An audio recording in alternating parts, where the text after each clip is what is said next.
Working on MPW Digital. My name is Landon, and man, finally back. The weather did a doozy on our internet, and every episode we recorded had just choppy kind of video. So I'm so glad that we are finally back from the break, and all the tech stuff seems to be working. So we'll see as time goes on.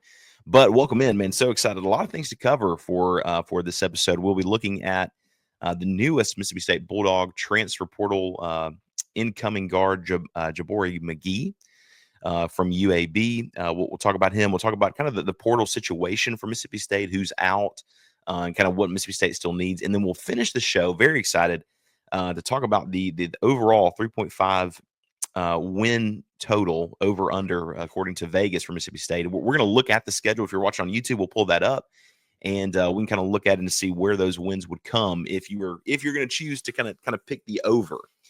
So if you're watching on YouTube, you'll be able to see that there. Man, so excited. And then later on this week, I do want to mention this.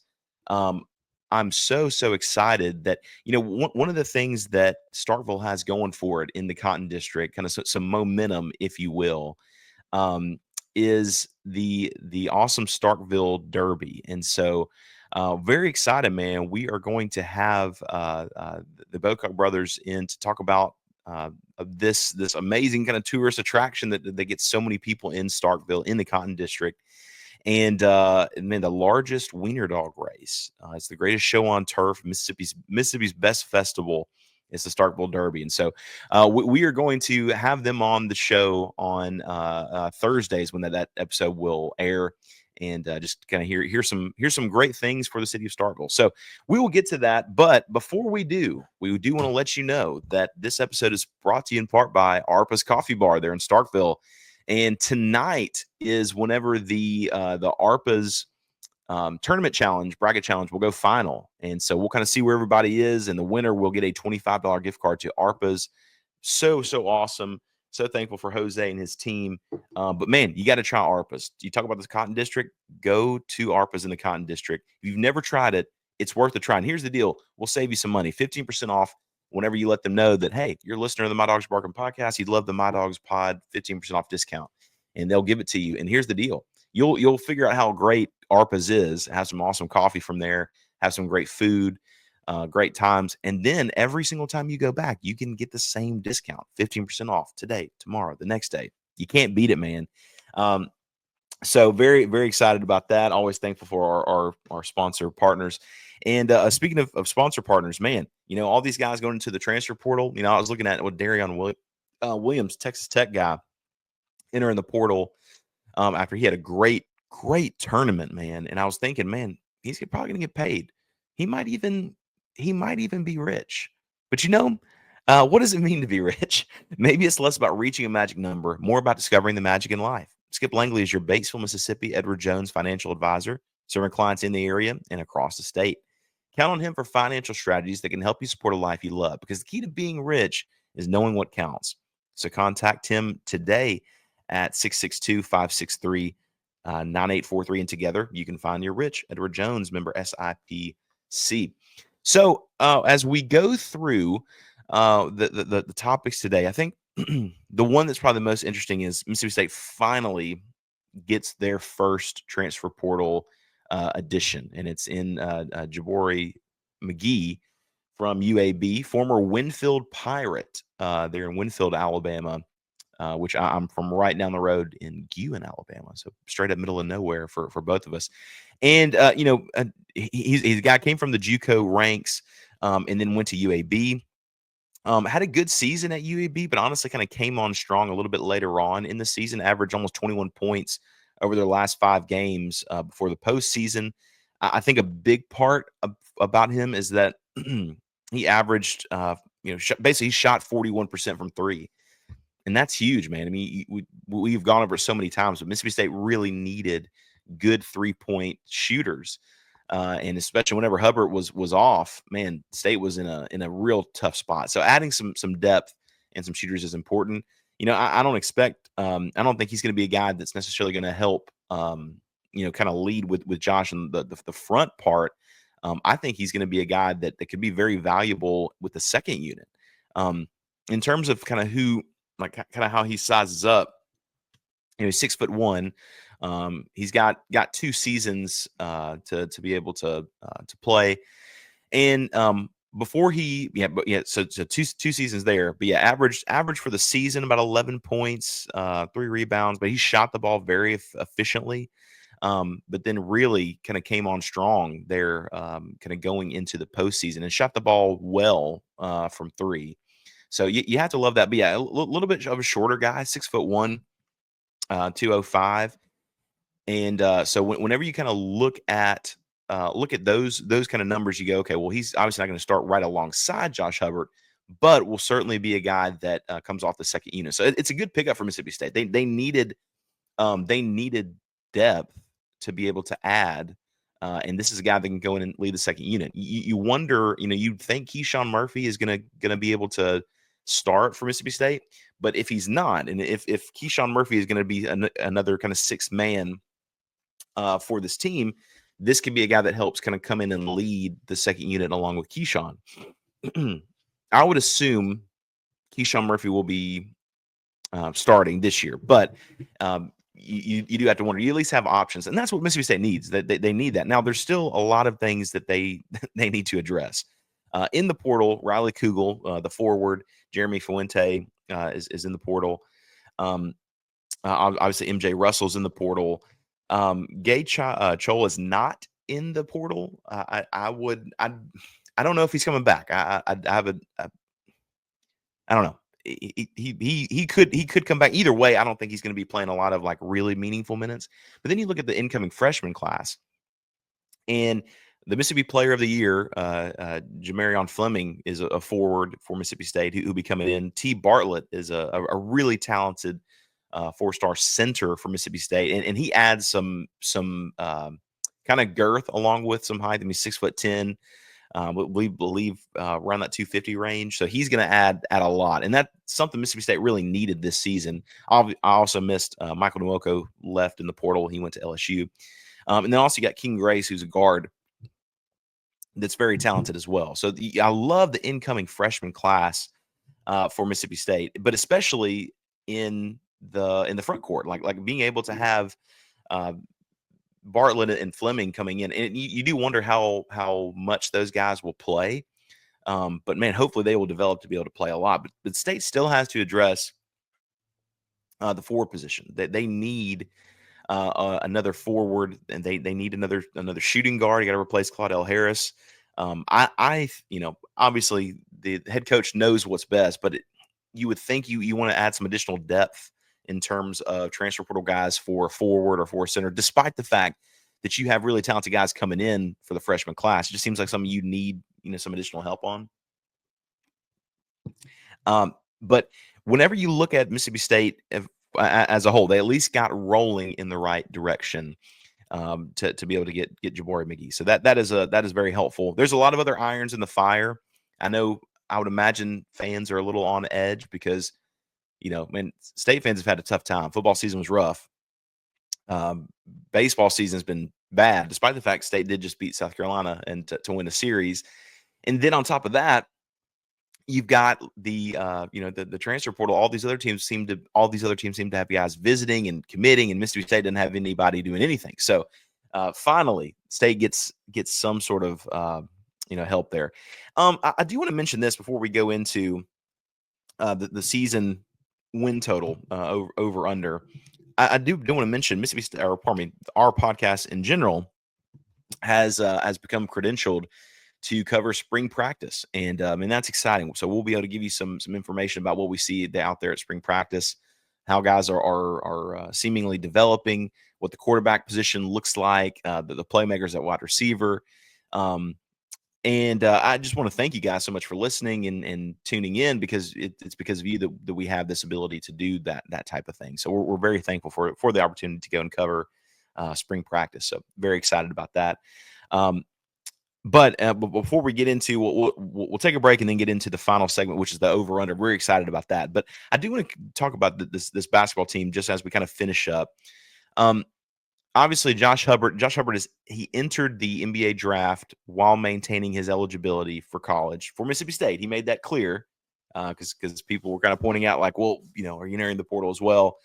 I would expect him to be back. I think it's probably smart of him to test the waters. Tolu Smith did this twice, and I think Josh Hubbard's going to do the same thing. He'll go test the waters, see how it is.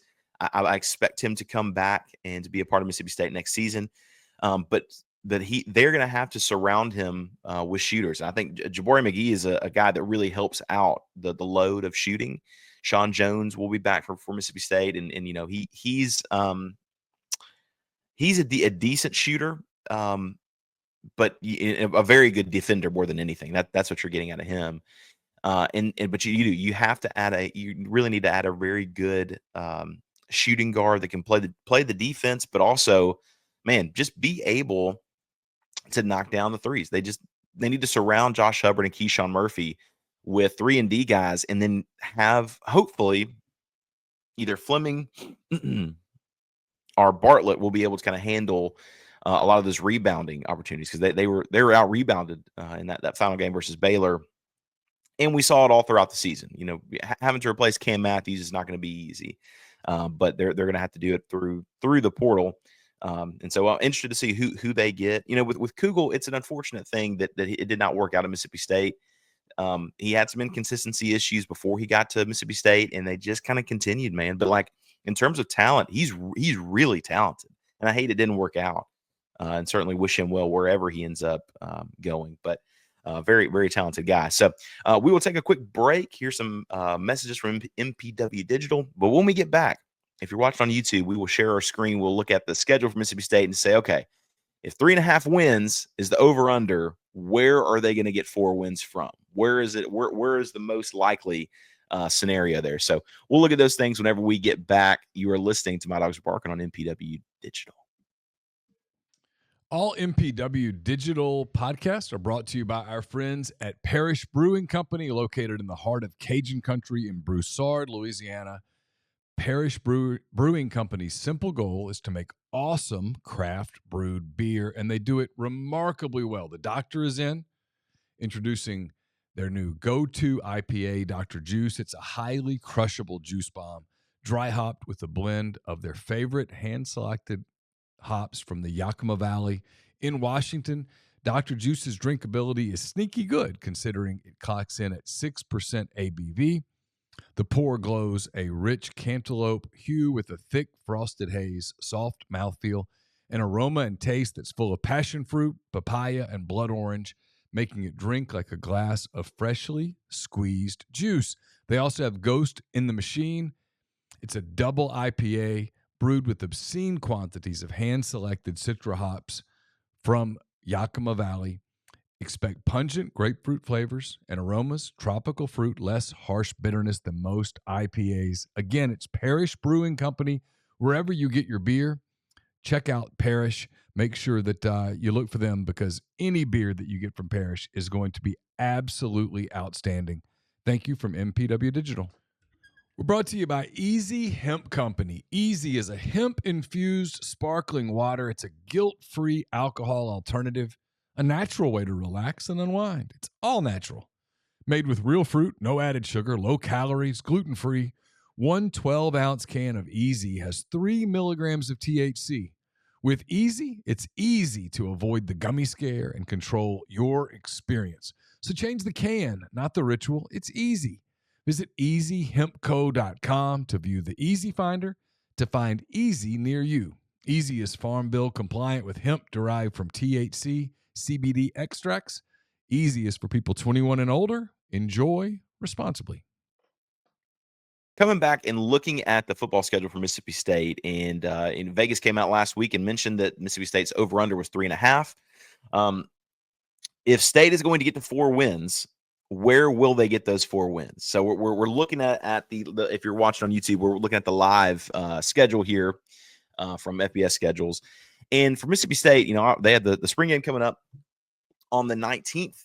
You'll be able to see those guys in action. It'll be the final football we'll see for a very long time. So I would encourage you to come out and see. But then Mississippi State actually starts the season on the road in Hattiesburg against against Southern Miss, and Charles Huff is has taken over there for the Golden Eagles, and a guy who obviously has some offensive prowess.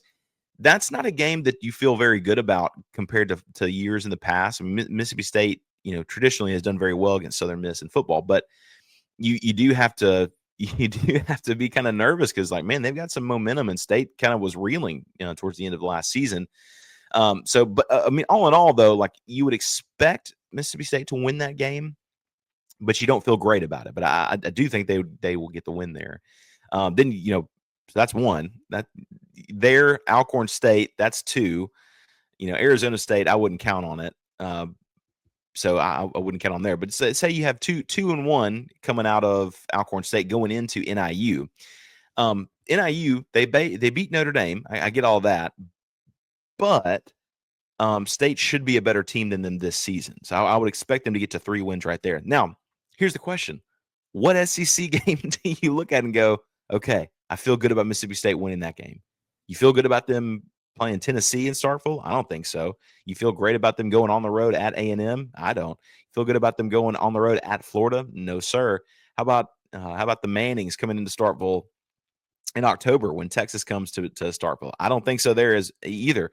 The place I look at and go, okay, this is very possible, is Arkansas. And Talon Green is very talented. He tore Mississippi State apart last season with the defense that they had. But that's when I look at it and go, okay, but it's on the road. Like there's no. This is the SEC. You have to get better. It's to fight to find 4 wins should not be that difficult. But I think Arkansas is one of those wins where one of those places where you could see yourself getting a win, but like you feel good about it at this point. I don't know. I don't. Then you got Georgia coming to town and on the road at Missouri. I'm interested to see how Missouri will be this season. They have Kevin Coleman back on or in there on their team, but yeah, I wonder how they will end up looking compared to last season with all their transfer portal additions that they have this year. So it's easy to get to 3 wins, which is why that's why Vegas is good at this, right? It's easy to get to 3 wins: Southern, Alcorn, NIU. Okay, got 3 wins. Where in the world is the 4th? Now I have a tough time thinking that State will go winless again in the SEC, but man, they did it this year. And you have to think, if you go 3-9 and you go winless in the SEC, I think you got a lot bigger problems than just getting to 4 wins. Despite the fact it is a very tough schedule, I get all that. But State has got to find a way to win some of these games. So I don't know. It was funny though. Last season I want to say their win total was the exact same, and yeah, was it 2? Yeah, it was 3.5. And I think there's so many people, rightly so, that said, "Dude, I'll sell my. There's no way Mississippi State's not going to get to 4 wins, or to 4 wins. I'll bet my savings on it." And man, they were wrong. They were very, very wrong to do that. Because they ended up failing and ended up getting just winning two games and going 2-10 for the season. So I certainly possible for them to go and win 4. You just have to wonder, like, where's it going to come from? Arkansas is your best opportunity. You can pray that Florida has a slip up of a game, but I think they got some momentum going into next year. A&M looked really good this season under their head coach, and then at Missouri is another one of those games. But in terms of the home games, honestly, I don't think you win an SEC home game. I don't think they're beating Tennessee. They're not going to beat Texas. They're not going to beat Georgia. It's a hard schedule, and it's a flip schedule from last season, right? So it's basically the same thing, but this time instead of going at Texas, or instead of going at Georgia, you get some of those games to be a little bit easier this season. But it's still remarkably difficult. Yeah, and then Florida, now you have to go on the road at Florida. So you just have to wonder where they're going to be able to get their wins. And it's tough. It's tough to win at Mississippi State, and it has been tough to win at Mississippi State. But the quality in which the SEC is now is so ridiculous that it's like you have to get caught up or you'll get left behind. And it's like that with several things in life. But State's going to have to find a way to get through this. So, but I'm interested to see what the different spring kind of storylines will be. Is Blake Shapen for sure going to be quarterback number one? If so, not to be disrespectful or anything like that, but like, will he be able to make it to the third or fourth game? Or the fifth game without being injured? It's just what his career's been so far. Unfortunately, he's a good player, but just has gotten injured. Or will Luke Kromenhoek, former 5-star from Florida State, will he be able to take the reins for the Bulldogs? I'm just interested to see what that looks like in the spring, and the spring game will provide some taste of what this team will look like. But obviously, there's still a lot left to go. So looking forward to seeing that. Looking forward to noticing what those differences will be for Mississippi State. Tell me in the comments. Tell me on Twitter, just at MyDawgsPod, where you think the state could be able to get their fourth win. Is there a particular SEC team that you look at and you go, okay, I feel good about Mississippi State getting this win? I just have a tough time looking at it and go, okay, I think State has a good shot of winning this game. But I am interested to see how the receiving core that so many different transfer portal guys have been brought in. So interested to see how they'll line up. The offensive side of things, I expect that to be better this year. I just don't think that, despite the fact that State had such a bad season on defense, I don't really think they addressed it very well, or were not able to address it well. I think they tried to, but were not ultimately not able to do so the way they wanted to. So looking forward to seeing those things again. We thank you guys as always for listening. Thank you guys so much for always giving us your attention. And man, looking forward to seeing how the rest of this transfer portal will shake out for Mississippi State as we go forward. So thank you as always for listening, and we will holler at you guys next time.